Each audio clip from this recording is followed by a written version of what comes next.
Hey guys, so my camera ended up dying, so you are not going to see me for the rest of the video, but let's carry on. So I am going to include a diagram just to make sure that everything I've said thus far makes sense and is clear. So, in order to file for your articles of organization, you need to first make sure that your name is available. After that, you need $200 to file for your articles of organization. And then once that is done, you need to publish an ad in 2 different newspapers that is approved by the county clerk in the same location as where the office of the LLC is going to be located. After that, once the ad has ran for 6 weeks in both newspapers, you will need to file for the certificate of publication and include $50 in your filing fee, as well as the 2 affidavits that will be given to you by the newspapers once the cycle is done. You also need an operating agreement, which is something that you can complete on your own time, and it needs to be completed within the first 90 days of filing for your articles of organization. In reference to the publication requirement, it can cost an upwards of $1,000 per ad in New York City, which we don't want to do. That's a lot of money to spend up front, which is why we're going to use a registered agent when filing for our articles of organization. When we use a registered agent, we will be able to include their address in the articles of organization, and thus we will be able to use newspapers located in the same county where the registered agent's office is located. And this will save us thousands of dollars when it comes to the publication requirement.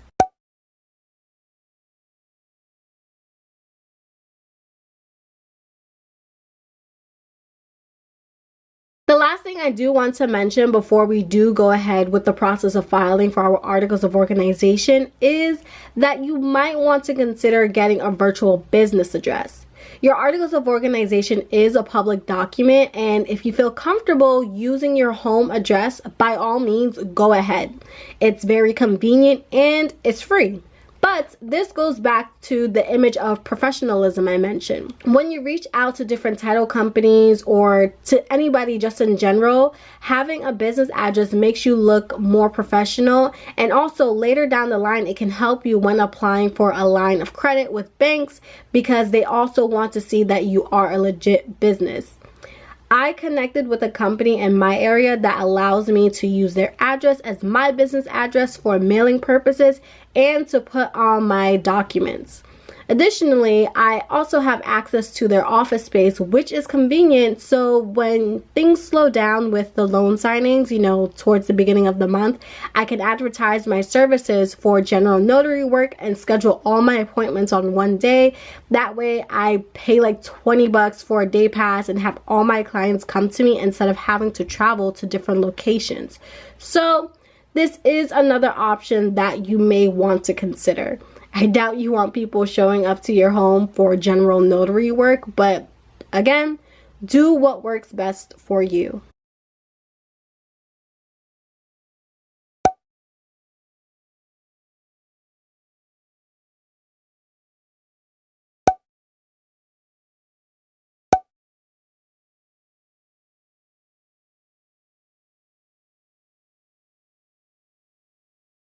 Okay, so now let's get started with filing for our articles of organization. So I'm going to scroll down, go to online filing. Okay, then you're going to come to this page and you're going to go here under online filing for business owners, and then you're going to click domestic limited liability company. It's going to take you to this page. And also I do want to note, it does say average processing time 7 business days, but I've done this about 5 times for myself and other people, and typically it usually takes about an hour, at most 24 hours to get approved. So I'm not really sure why they say 7 business days. Maybe it's just to cover their back end, but yeah, just wanted to let you guys know that. So we're going to scroll down and apply online as an owner. Okay, here You are either going to want to register if you do not already have a New York.gov ID. If you do, you're just going to log in as you normally would. So go ahead, take time to register, and then log in once you've done that. So once you've logged in, it's going to take you to this page, and you will have to complete all these different tasks in order to complete filing for your articles of organization. It's not going to take that long, so let's just quickly go through it. So first things first, you have to determine if your name is free. So let me just make up a name here. Best Notary Services, LLC. Check name. Okay, the name is available, so you're just going to re-enter that name here, save and continue. Next, these are optional statements that you can include in your articles of organization. So the first one here is just verifying that the person who is filing, the undersigned, which is you, is at least 18 years old and acting as the organizer of the LLC. So you can check that. Again, it's optional, so if you don't want to include that in your articles of organization, then you don't have to. Okay, scroll down. Does the name of the limited liability company contain any non-English words or phrases? You're going to click yes or no. I'm going to say no. Again, another optional statement. This is basically saying that you will use your LLC to engage in any lawful activity. You do not need to check that off if you don't want to. It's optional. County. So here we are going to enter the county where the office of the LLC is going to be located. But remember, I recommended using a registered agent. So in that case, we are going to enter the county where the registered agent is located. Unless you've already done your research beforehand and you want to file in the county where your LLC's office is going to be located, you can come back to this drop down menu and look for the relevant county. But I'm going to stick with Albany because that's where the registered agent's office is located. So save and continue. Okay, service of process. So the Secretary of State already acts as your registered agent. So basically, if anyone wants to sue you, they will have to go through the Secretary of State. So here they just want the address of where you would want a copy of any process served against you mailed to. So here what I did, I entered my name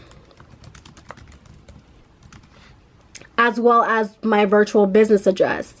I want everything that's business related to go to my business address instead of my home. Again, if you are choosing to go the route of getting a registered agent, you will come here and click this checkbox, and you can either enter your registered agent's information, or you can come here to select the service company, go to this drop down menu and search for your registered agents, click it, and then it'll auto populate the information. After that, you're going to click save and continue. And these are just a whole bunch of different statements that you can choose to include in your articles of organization document or not. So let's start at the top. I'm going to choose to include this. Check that. And this says the limited liability company is to be managed by one or more members. I'm going to leave that as is. Okay, next. Optional effective date. I'm going to choose to include this.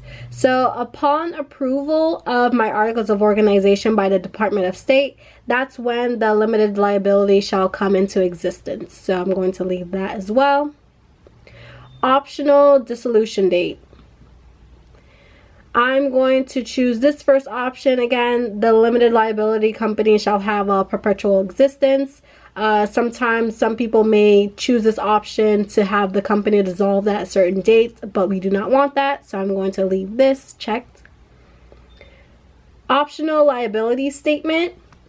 So basically this is saying that the limited liability shall defend and hold harmless of any members or managers in the event that they are sued. This is optional. I've heard that most people tend to leave the statement blank and they want to, you know, address different legal issues on a case-by-case basis. So that's what I'm also going to do. I'm just going to leave this option blank. Save and continue.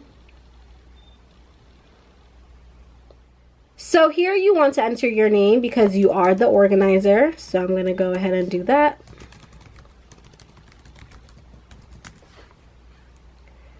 Okay, and then enter your address. And here, this is your electric signature. So I'm just going to enter my name.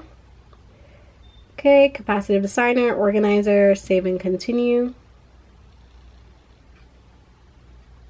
Again, you are the filer, so you're going to once again want to enter your name. Okay, hit next. And then here is just a summary of your articles of organization. So you're going to want to go through and just verify. So the most important thing to keep an eye out is that the county where the office of the LLC is located is in Albany, which is the same county as where your registered agent is located. Because remember, we are going to use this county for our publication requirement and use newspapers located in the same county as our registered agent. Here you are going to want to use your business address or an address where you can easily receive your mail in the event that, you know, you are sued and the Secretary of State has to mail a copy of the process to you. This can either be your home address or your business address.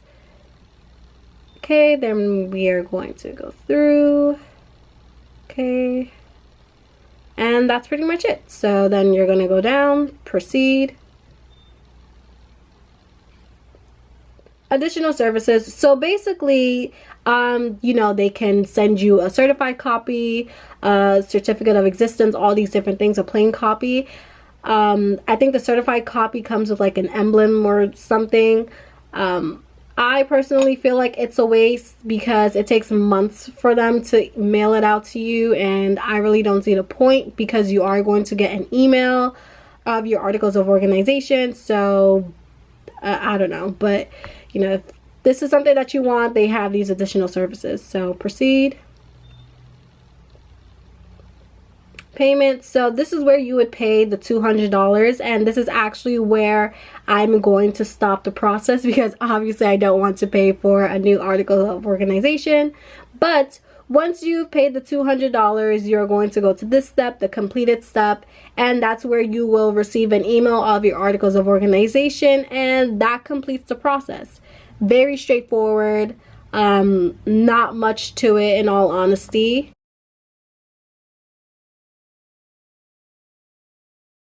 And I get it. I really do get it. It was a lot of information, which is why I'm linking sources in the description to help you guys out.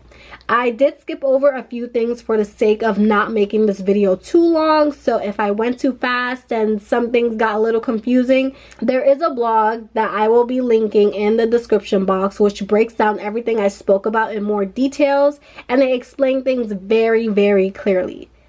Again, please let me know if this is a series that you guys want to see more of, and I will continue to mix it in to, you know, my loan signing agent stuff. As always, you know, if you like this video, please make sure to like this video and subscribe.